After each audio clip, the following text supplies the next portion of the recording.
and all will be well. And sorry for that pun, I did not plan that. And the test, I mean, this just shows you how under-resourced a country like Cambodia is. The tests cost money. And they just didn't think that there would be arsenic in the water. They tested it for other things. And this is one of the things that Mickey was revolutionizing this area of development, because he was saying to the government, listen, guys, in 10 years, we're going to have a problem because I believe there's arsenic in the water.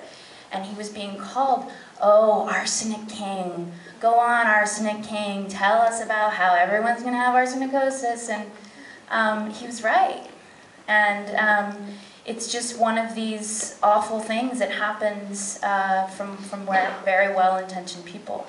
But it was also a very big problem in Bangladesh, even bigger problem in Bangladesh. And, you know, I mean, this is my personal research. There was, the Bangladeshis knew about the problems in like the late 80s.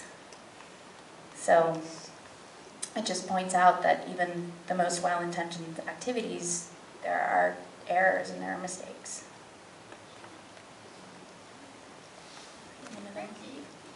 The sweet and salty, was that because of arsenic and who was susceptible to it, or is that go back farther? I think it's just a cultural... yeah, that actually, that came out in when we were doing our research trip. Wynn started talking about that, and we did have live translation. Da was doing a lot of it, and also Paluz in the film was helping out with translation.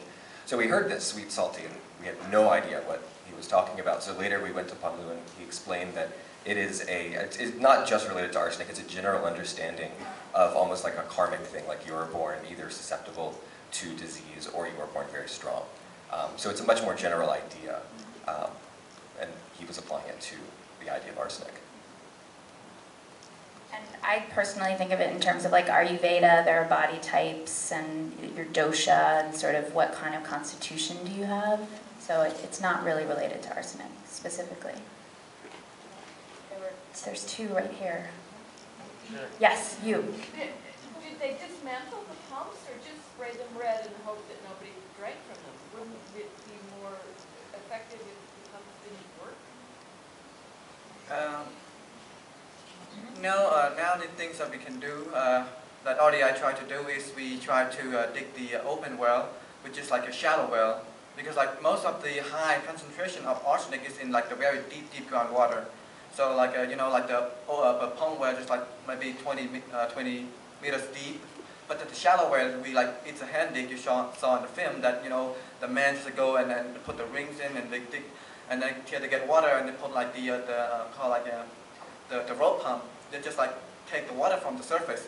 So and then like we most part of the open well we have done, it showed that there's no like arsenic in the shallow well, but unfortunately in like the village that we went filming, even we tried to like, you know, make it shallow, we still have like the high arsenic that the you know, the what you call the World Health Organization, you know, the standard is like 50 pp, like part per million you can drink, but it's upper than that you can't.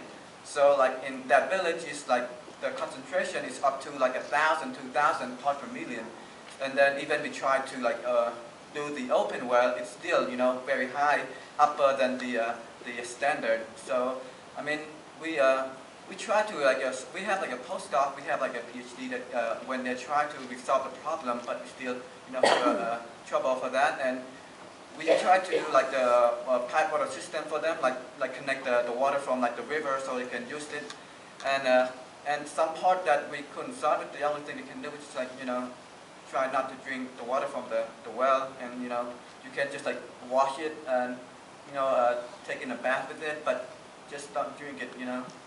It's the only thing you can do for now.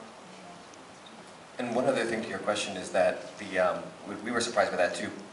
The water could be used for washing, and it was fine for washing. So to take out those wells would have like taken away, you know, water for washing that was nearby for a lot of villagers. It would have made their life much more difficult just to find washing water. One more question.